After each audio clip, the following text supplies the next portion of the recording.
அவருடைய கண் பார்வை எட்டும் அளவுக்கு அவருடைய இந்த கபூரை விசாலமாக்குங்கள் என்று கூறப்பட்டு, அப்போது நறுமணம் கமல அழகிய ஆடை அணிந்து வசீகரமான தோற்றத்துடன் ஒரு மனிதர் அவரிடம் வருவார்.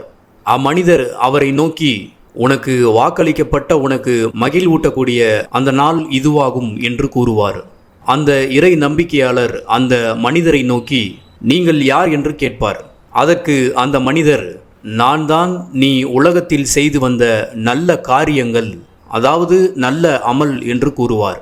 அப்போது அந்த இறை நம்பிக்கையாளன், இறைவா, நான் தேடி வந்துள்ள செல்வமான அந்த நன்மையையும் எனது இந்த அருமையான வாழ்க்கையையும் எனது குடும்பத்தினர்களையும் சென்றடைய மறுமை நாளை இப்போதே ஏற்படுத்திவிடு என்று அந்த மனிதர் கூறுவார்.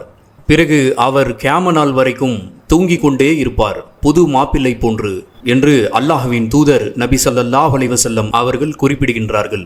இந்த செய்தி அகமதிலே பதிவு செய்யப்பட்டுள்ளது.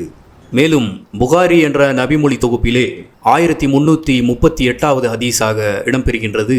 அல்லாஹ்வின் தூதர் நபி ஸல்லல்லாஹு அலைஹி வஸல்லம் அவர்கள் கூறினார்கள், ஒரு அடியானின் உடல் மண்ணறையில் வைக்கப்பட்டவுடன் அங்கே 2 வானவர்கள் வருவார்கள்.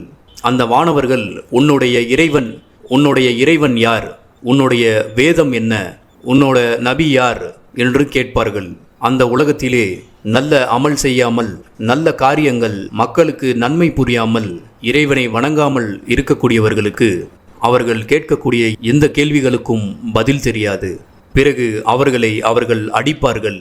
பிறகு அல்லாஹ் கூறுவான், அவருக்கு நரக நெருப்பை காலையிலும் மாலையிலும் அவருக்கு காட்டுங்கள் என்று கூறப்படும். ஆக இப்படித்தான் நல்லவருடைய கபரும் கெட்டவருடைய கபரும் இருக்கும் என்பதை அல்லாஹ்வின் தூதர் நபி ஸல்லல்லாஹு அலைஹி வஸல்லம் அவர்கள் கூறியிருக்கின்றார்கள்.